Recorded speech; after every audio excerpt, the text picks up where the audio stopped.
We know what you did, honey. We know what you've been doing. And now what are you going to do? And you better do what we want you to do. Yo, it's Mo! And I'm in here. So, hey everybody, make sure y'all subscribe to my channel, hit that thumbs up, and turn on that notification bell. Yo, it's Mo, and I'm in here. Hey y'all, thank y'all for tuning in to another video, and today we are going to be talking about Kamala Harris and her new position as potential Vice President of the United States of America. So the first thing we want to talk about is what's going on, and we just found out that Kamala Harris is going to be our potential vice president if Biden goes on to win the 2020 election. Now, while this is an amazing feat for some, others don't see it to be such a good thing, to say the least. So I'm going to try to get into that with you guys and give you some information. That way you can form your own opinion. So I'm not telling you to go either way. I'm just going to say vote blue. I hope you catch my drift. So let's get into it. Kamala graduated from Howard University, and she is a member of the Alpha Kappa Alpha sorority.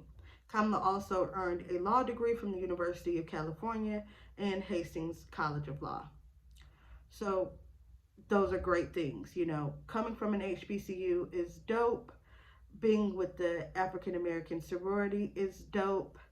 And having law degrees from two different accredited universities shows that she knows what she's talking about, and she also understands the Black experience, even though she may not always promote policies or topics that promote the Black community. She understands the Black experience.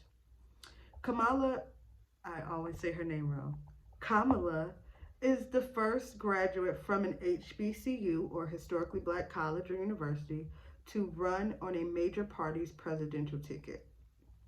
So what this means is she is the first to graduate from an all-Black college or university and to be on a major party. So this doesn't mean that there weren't any people of this caliber who may have run an independent or green parties or things of that nature, but for a major party, she is the first to come from an HBCU.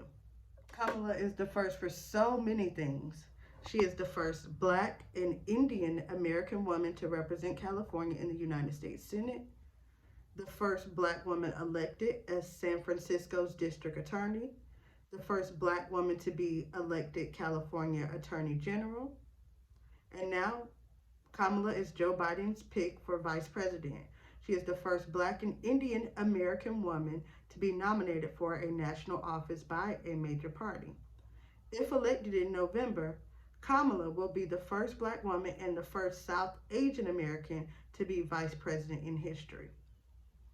Regardless of feelings, regardless of opinions, these are facts. These are facts about this woman that are not debatable. You may question her policies, you may question her merits or her purpose, but these are facts, and facts stand, okay? I also wanted to highlight some of the things that I found out about her in another post, and I'm going to tag both of these posts in the comments below. You guys let me know in the comments what you think about Kamala as vice president and how, you feel this may affect you or may affect the outcome in November. What makes Kamala Harris more like Indian politicians than American? They say it's her habit of U-turns. And this is one of the things that I wanted to highlight about Kamala, because I believe that she is someone who saw the error in her ways, learned the error in her ways, and began to make changes. However, I am not trying to sway you for or against Kamala. I just am here bringing you the facts.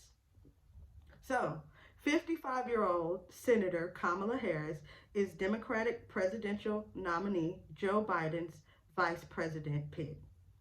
She was the San Francisco District Attorney from 2004 to 2011, and the California Attorney General from 2011 to 2017. Harris is of mixed race descent, born to an immigrant academic couple. She has an Indian American mother and a father from Jamaica. Harris is a woman of many firsts. In two decades, she has become the first Black woman to be California's District Attorney, the first woman to be California's Attorney General, first Indian American Senator, and now the first Black woman and first Asian American Vice Presidential candidate. But with these monumental milestones also came a lot of U-turns. Switched it up on them, you feel me? As Attorney General, she was criticized for not doing enough to address police brutality. She didn't take an action when a 26-year-old was shot 21 times by police officers in 2015. But after the killing of George Floyd, she marched beside protesters, championed proposals to make lynching a federal crime, and co-authored a bill in the Senate to ban police chokeholds. So you see how quickly things have turned. In 2015, she didn't take action when apparently and justifiably she should have. But in 2020, 5 years later, you see her standing up for major political reform and moving our justice system towards banning chokeholds, making lynching a federal crime, which that bill was passed. So she started to do the work. Her stance on marijuana has also been inconsistent. In 2010, she strongly opposed the use of recreational marijuana. About 1,560 people were in prison for marijuana-related offenses while she was the state attorney. However, in 2018, she co-signed Senator Cory Booker's Marijuana Justice Act, which decriminalized marijuana at the federal level. So again, she switched up. 10 years ago, she was like, nah, recreational marijuana. 8 years later, she's like, you know what? I'm with it. Decriminalize it for the entire country. Her opinions on healthcare reflect a similar pattern. During a CNN town hall, she said she supported the abolition of private healthcare, but later denied her statement and went on to say that she had misheard the question. She now supports Biden's proposal to add a public insurance option to compete alongside private plans. So initially, she was over private healthcare. She was with Medicare for all. And now she's saying she supports Medicare for all with a private option. Either way, Medicare for all, you know? So again, I'm not trying to sway you, but here again, there's another change in her policy. And to me, it seems like these are positive or good changes, but that's neither here nor there. All these years, Harris has mostly been identified as a Black American. She herself very rarely mentioned that she was part Indian, but now that around 1.3 million Indian Americans are expected to vote in this year's election, she has suddenly started referring to her Asian roots too. Don't think this is suddenly. This is someone who has denied a part of themselves in order to identify with the community and is now being taught and learning to embrace fully who she is and understanding the inclusion that brings. Okay. If all this wasn't dubious enough, when her nomination for vice president was being speculated, an unusual activity was noticed on her Wikipedia page. It was edited over 500 times in the month of May. Controversial parts of her record as California Attorney General were erased, edited. Was it an effort to dress up her record for nomination? However, her biggest U-turn was when Harris, as a presidential candidate, attacked Biden over numerous issues during a heated Democratic debate in 2019. She later dropped out due to lack of funds, and here she is standing next to Biden, ready to be his closest aide. Now, with that being said, she did so good in those presidential primaries, and I think then she stood out to Biden as she stood out to the world. Now, I was not ever planning to vote for her. If there were other options, I would have went with someone else. However, I was definitely for the black woman president, and I was definitely for her performance in the presidential primary. Now, because of her performance as a prosecutor, I wasn't a big fan of her, and to this day, I still am not. But again, I'm going to say vote blue. Rapidly changing stances and switching parties is not a new thing in politics. In fact, it's a very common practice in Indian politics and something biggest politicos have been doing for ages. However, I see her as a female. I see her as a black woman. I see her as an Indian woman. And I see these intersectional identities creating conflict with her duties in these positions. So it is challenging, if you can imagine, to be a black woman in these arenas where politics and laws are being changed and being made and being created. So I sympathize or I empathize with that.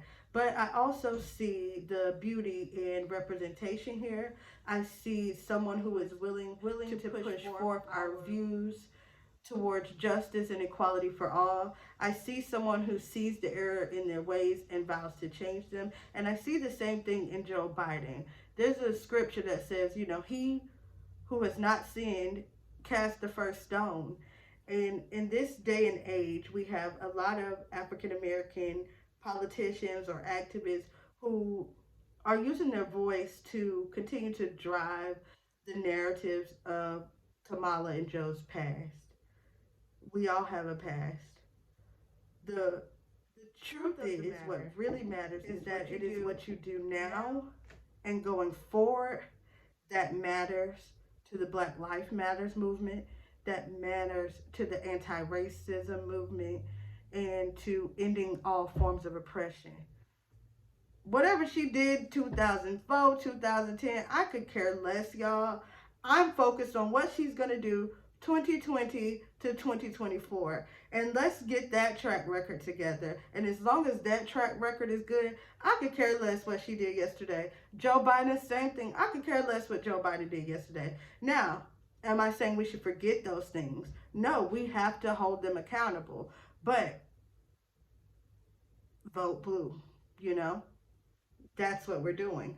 And that is why I came to talk to you guys today, just to give you some pros and some cons, the facts.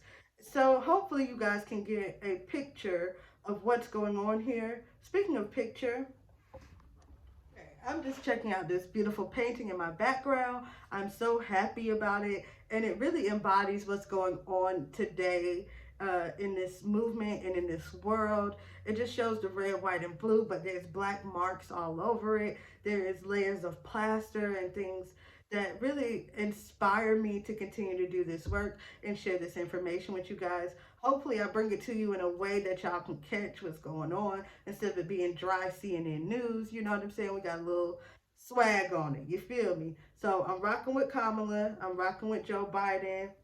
Regardless, we voting blue. And I just want you guys to have some facts and some information so that y'all can make a decision on how y'all feel about this woman. Not so that you could not vote blue, but so that you can vote blue and then hold these people accountable. We know what you did, honey. We know what you've been doing. And now what are you going to do? And you better do what we want you to do. And with that, guys, I'm going to say thank you for watching this video. I really appreciate y'all's support. And I hope you guys learned something about Kamala. Like, subscribe, comment, all that. You know what I'm saying? Let me know what's good in the comments below. And as always, guys, yo, with smoke. And I'm out.